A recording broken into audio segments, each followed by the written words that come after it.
Fala, torcida vascaína, a gente está de volta aí com o nosso canal Vamos Vasco aí com as notícias do nosso Vascão.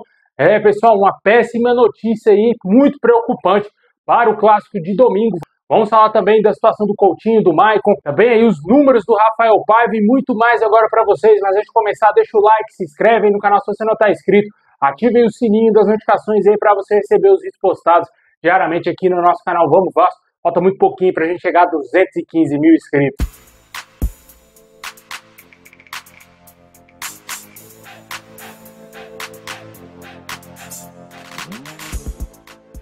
Bom, pessoal, classificado aí para enfrentar o Atlético Mineiro na semifinal da Copa do Brasil.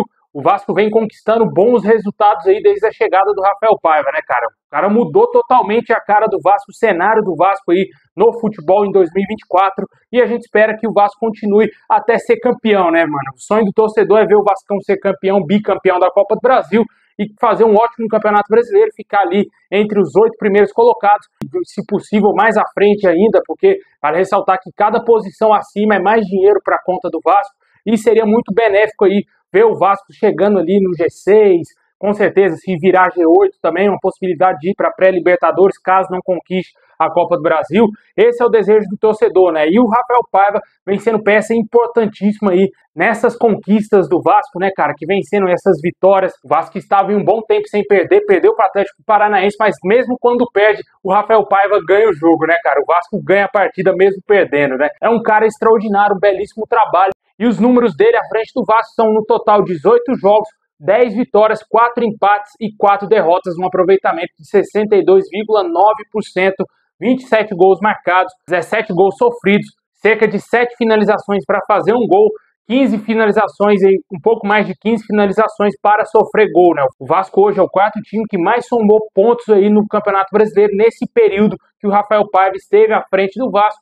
Levou o clube, como eu disse, às semifinais da Copa do Brasil depois de 13 anos. Com certeza é um belíssimo trabalho, o trabalho do Rafael Paiva, um cara totalmente desconhecido. Eu acredito que ninguém aqui que me assiste sabia quem era o Rafael Paiva. Se você fala que sabia, tá mentindo, cara, porque ninguém sabia quem era o Rafael Paiva, total desconhecido. O Vasco deu essa grande oportunidade para a carreira dele, ele vem correspondendo e tem tudo para ficar na história do Vasco, marcado na história, se ele conquistar esse título da Copa do Brasil, não somente ele, mas também como jogadores importantes como o próprio Verratti. Se o Verratti conquistar esse título da Copa do Brasil, sem dúvida nenhuma será um dos maiores estrangeiros da história do Vasco, se não o maior estrangeiro da história do Vasco. Com certeza ele iria carimbar de vez a sua entrada no hall de ídolos aí do Vasco. Certamente seria algo maravilhoso, tanto para o jogador ser ídolo de um grande clube mundialmente, e também para o próprio Vasco, o torcedor vascaíno que está muito sedento de ídolos já há algum tempo, né, cara? O Vasco, muitos anos sem conquistar nada, o último título relevante, 2011, é verdade, ganhamos lá aqueles campeonatos cariocas lá em 2015, 2016, mas aquilo lá não vale nada, né, mano? O que vale mesmo é Copa do Brasil, Campeonato Brasileiro, Sul-Americana, Libertadores, Mundial,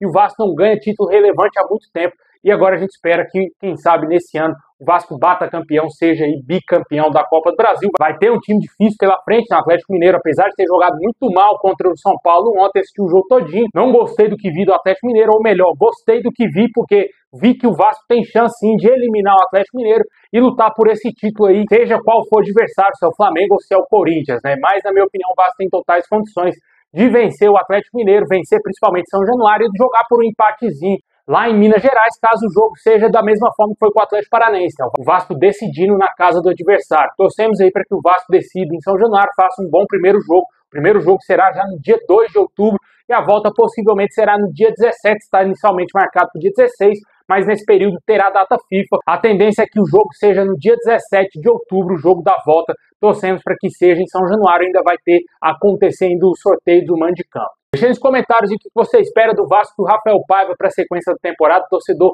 muito feliz aí com a classificação do Vasco às semifinais e torcemos para que o Vasco seja campeão com o nosso treinador.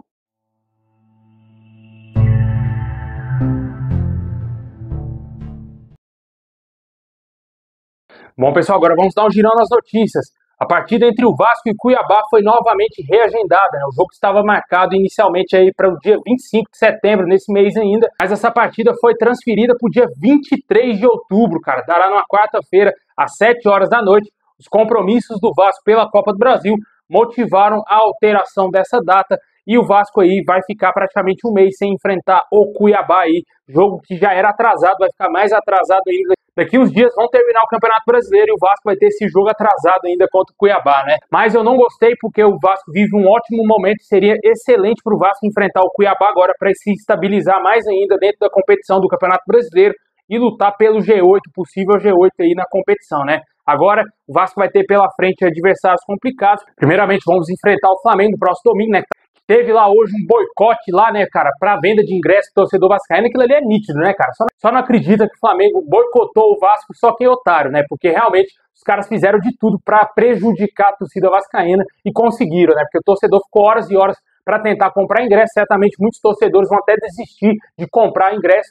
O Vasco já até resolveu essa questão, já anunciou que tem novos pontos de venda para ingresso físico. E para você que vai no jogo, fique atento aí, procure aí saber melhor conquistar os ingressos dessa partida. Primeiramente vamos ter o Flamengo, depois vamos ter o Palmeiras aqui em Brasília no próximo dia 22. Depois vamos enfrentar também o Cruzeiro, jogo fora de casa no Mineirão, também um adversário direto ali, meio que por G6, G8. A gente não sabe como vai ficar a tabela, mas é um adversário direto.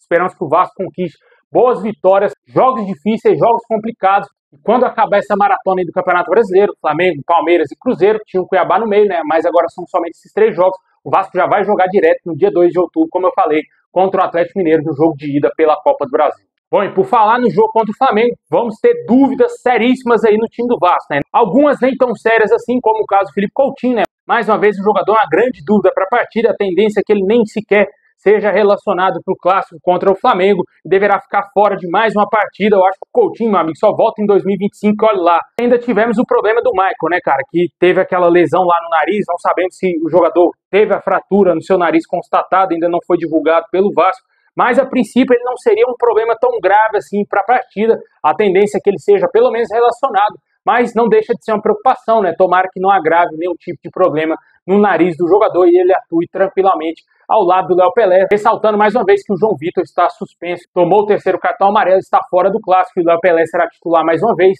e podemos ter um grande desfalque. Cara, esse sim é um grande desfalque.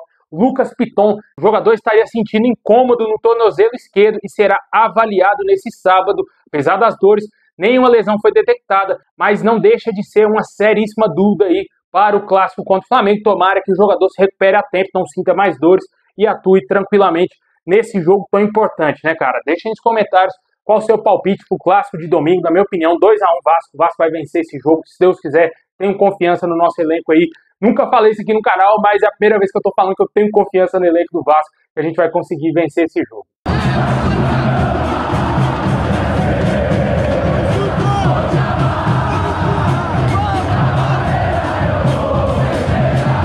Bom, pessoal, esse é o vídeo de hoje. Valeu por ter assistido até o final. Deixa o like, se inscreve, ativa o sininho. Tamo junto.